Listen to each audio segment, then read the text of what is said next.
Thank you, Mr. Chairman. As noted, today we're examining sue and settle agreements between environmental advocacy groups and federal agencies, and I'd first like to thank our witnesses for appearing and look forward to your testimony and your answers to our questions. Sue and settle phenomenon refers to a process where outside activist groups will sue the federal agency for violating a provision of federal law. It's not just federal agencies, it's state and local governments as well. It's been going on for quite a while. First came to my attention in around 2004 when Senator Lamar Alexander of Tennessee introduced the Federal Consent Decree Fairness Act. What happens in these lawsuits, I think the witnesses well know, but I will go ahead and explain that. The parties will often choose to settle by entering into a consent decree rather than facing a trial. In many of these cases, it's apparent that the agencies collaborate beforehand with the groups to set up the terms of the decree without public notice or third-party input. These are legally binding agreements that are approved by a judge, and they're enforceable by contempt and can only be modified by court order, which takes them completely outside the legislative process and the administrative process.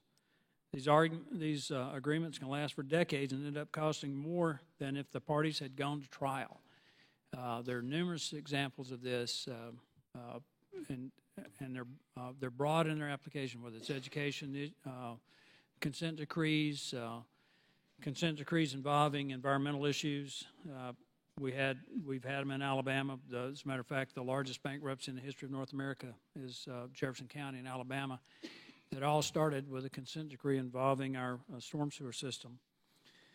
Because these agreements can set provisions that extend beyond the scope of the original law violated, and I want to emphasize that, they can, because it's a consent decree, and the whether or not the defendant is ever in compliance is determined by a control group or a special master. These things can extend beyond the original complaint. They're an effective tool for advocacy groups to unilaterally dictate the priorities of an agency's agenda or a local county commission or city council or a state for that matter. They're also done outside the Administrative Procedures Act. In February 2017 report, the GAO, the Government Accountability Office, found that 2 environmental groups, the Center for Biological Diversity and Wild Earth Guardians, filed more than half of the Endangered Species Act deadline suits between 2005 and 2015. According to GAO, these suits resulted in more than 1,600 actions affecting 1,441 species in just a 10-year period. Comparatively, the GAO found that only 76 species have been delisted since the enactment of the Endangered Species Act. Even in these cases, 19 of these species were delisted because of data errors in the original listing, and only 47 occurred as a result of recovery efforts. This indicates that the structure of the Endangered Species Act is not conducive to its purported goal.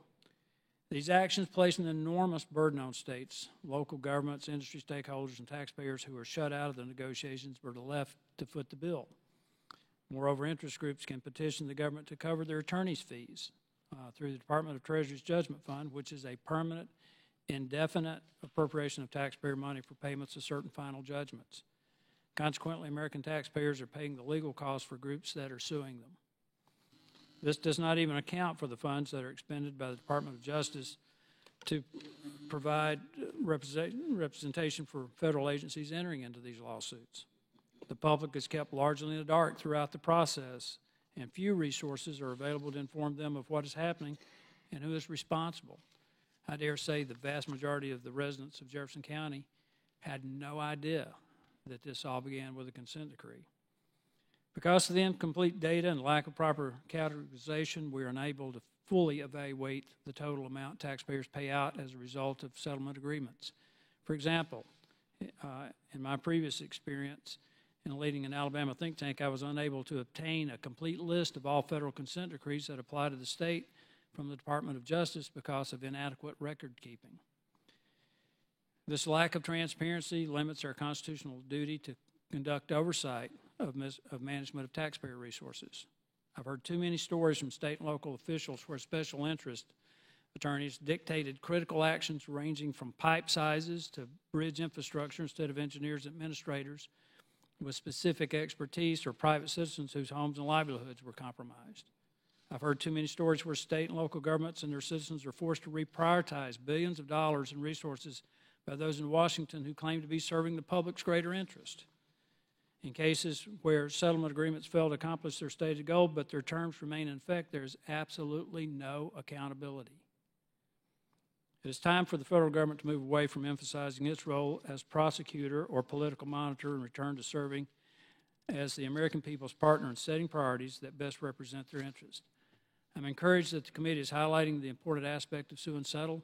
I look forward to today's hearing as an important first step in examining these practices, and I yield back. Thank you very much.